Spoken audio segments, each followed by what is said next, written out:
Alright guys, this is going to be a short video here with the bees. Now these past few videos with bees have been just kind of an overview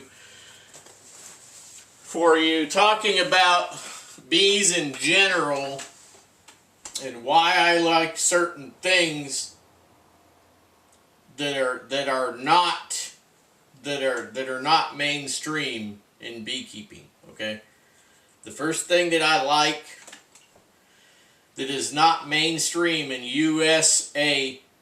United States beekeeping, is I like fierce bees. Okay, fierce bees are where it's at. Fierce bees without treatments and stuff, that's where it's at. That is the real future. We need to get off of this path in beekeeping in the United States that we're on. You need to diverge and get onto the proper path. Treatment free. Get out of man-made manipulation, right? Miticides and treatments and all that other stuff. You need to get away from that. You need to go with fierce bees, and you need to start looking at things where nature is taking care of nature, right? Not mankind trying to interfere with nature, okay? Which is what's happening in the U.S. for 100 years, okay?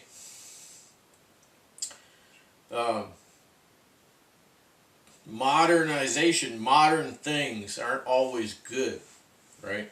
So, and yeah, so I've been talking about a lot of that, things that I agree with and people from outside of the United States agree with concerning beekeeping that are not considered agreeable in the United States. But you know, the thing is that you got to go with what's right, and don't, not the mainstream. I'm a person, I don't go with just what everybody else is doing. Okay, you probably figured that out by now. I'm not somebody who's just going to go along with the crowd. No. There has to be a reason. There has to be a reason for things. And if the reason doesn't make sense, then you got to start looking around. What's everybody else doing? Why this and not that? Why not that and why this? You have to be a thinker. You can't let other people think for you all the time. And my job with this channel is to get people to think for themselves and to question things and so forth. So, one thing about bees, we've been talking about bees themselves. Now we're talking a little bit about their product, right? So, this is dark honey. This is not mixed with anything. This is pure, raw honey, all right? It's not mixed up with stuff. And when it's darker, that's the good stuff, right? When it's unfiltered and it's raw, that's the good honey. That's the good honey. It's the good honey that comes out of the dark combs, okay? Well, I'm going to recommend this book to you, okay? Right? I'm going to recommend this book to you. This is Health Benefits of Honey. So if you want to kind of just, stop and zoom in on that, go ahead. I'm not going to say the title because then they might try to get me on copyright stuff. They might try to ding me. Anyway, the thing about honey is they grade it. They grade it. They say, oh, this is grade A honey. It's super clear. It's been filtered. It's golden. Oh, it's golden. It looks really good. Oh, yeah, that's the best. It's clear, man. I could hold that up and... No. that is not what you want. That has some of the properties in it that you're thinking about that you want. Because you hear that, oh, local honey. I want that because that'll help me with my hay fever and other allergies and blah, blah, blah, right? You know. So, that's the train of thought. But the problem is that they are, beekeepers are not necessarily, they're not necessarily, you know, pulling a bait and switch with you on purpose. They just may not know. Alright? So, when you process honey, you're going to take the honey frames out of the hive. It's going to be full of capped honey, blah, blah, blah, all that. Depending on the hive, most hives have frames. Warray hives don't have frames. I like Warray hives. But the thing is that what you want is well, let's just start at the beginning here. Bees get in there and they start drawing out comb, right? They start making wax comb inside the hive. They start at the top and they work down. That's how they always do it. They always start at the top of the frame. I'm just going to use a frame to make it simpler. The bees start at the top of the frame and they work down. When you keep a hive as a beekeeper, you want to have, a lot of people have what they call foundation in the frame. Basically it says, hey bee, build on this, right? But the problem with foundation is that there's a couple of problems with foundation. We're not going to get into that right now. We'll do that in another video in a future date.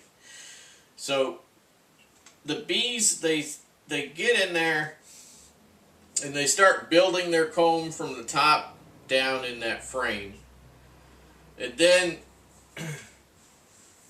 depending on the time of year and so forth, either that frame is going to be used just for honey stores, okay, or it's going to be for raising new bees, right?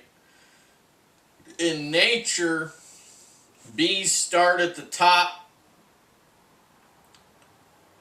That's why the Warray hive, I like the Warray hive, because the bees, the way it's set up, the bees start at the top and they just keep working down. And so at the top on a Warray hive, they do their brood, okay, they raise babies, they draw the comb, right? So the comb is white. So when wax starts out, it's white, right? When wax starts out, it's white. Everybody thinks of honeycomb, they think of yellow, light yellow, a little bit darker yellow. Well, that's caused from age. So as honeycomb gets older, it gets yellower and yellower and yellower, and the more they use it, the darker it gets, and eventually it gets to be black, but it's still wax. Okay, it's just been used so many times for several years that it gets darker and darker and darker. Well,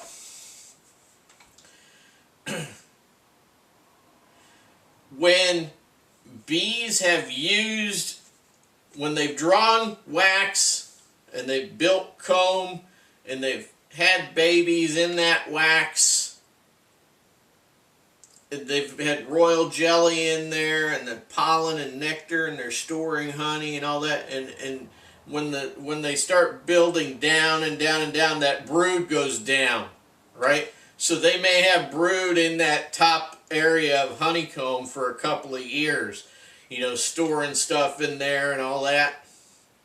And then eventually the worker bees will draw that comb down and down and down, and they'll move down, right? They'll move down. So bees will naturally move down just like they move down. In a Warray hive, they'll naturally move down just like in a tree. And so the old priest who developed the Warre hive, Emil Warre, he studied all that, and he got the dimensions and so on, you know, and that's kind of like the way the Warre hive is set up. It's like a tree. Anyway, bees go down, and then so what happens is that they'll start storing nectar and turn it into honey, make it all into honey stores up in the top, and then, you know, eventually go down and down. And you add a what would be called in the Langstroth hives a super, okay. It's called an adhering in the Warre system. You put a new super basically on the bottom that's empty. Now, you know, they talk about false bottom. Well, false bottom is where the bees don't want to go down because they think that they're at the bottom, right? So you got to set up the top bars in a Warre hive and the next level down with a little bit of wax to tell the bees, hey, you just come around this wood here and you just start drawing comb down again, all right? So that's how you get rid of that false bottom thing. So, what's the point of all this? What's the point of me telling you all this? Well, the point is that when you get honey from comb that has had, you know, a couple of years of babies reared out of it, it's more nutritious, okay? Royal jelly and all of that, they've stored all of that, you know, pollen and nectar and all of that stuff has been stored in all of those cells, right? And how do you get that out of there? Well, in Langstroth hives, you take out the frame and you spin it in a centrifuge, and it throws all the honey out after you've taken the wax caps off. It throws all the honey out into that barrel, and then you just stick a jar and you open the tap and the honey comes out, right? Or you have it go down into a filter, which goes into another little vat, and you know, there's a whole process to that. Well, with the good stuff, the bee bread honey, you actually press it. So you don't utilize the centrifuge at all. You could get you a press like you would use for pressing apples, right? And then you cut that old honeycomb out. So you take the top part of the Warre hive off, right, which is full of honey and older comb. You want comb that's at least a couple of years old. So it's not an instantaneous thing, okay? You got to work at it. And then you put the top pieces back on and the quilt box and all that. You put all that back on. And you take that honey out of that top super from the Warre hive, and you're going to need a special hive tool. I have Warre hive tools. You need a special hive tool. You cut that comb from the side of the hive on each side, and then you take the whole thing out, and then it's just going to be one big honeycomb. And when it's been a couple, 3 years,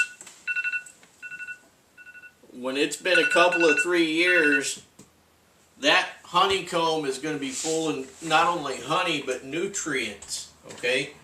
And that's what gives you all of the medicinal properties that you want, okay? That is what you're looking for. That is what you're looking for, is that dark honey with all the nutrients, right? And how do you get that out of there? You don't filter it and you don't spin it. You just press it. You press it. You get your apple press, and then you press it. You're just going to crank and crank and crank. You're going to just squeeze that comb until you can't get no more out of it. And then you put that straight into a jar. Raw, unfiltered. That's what you want.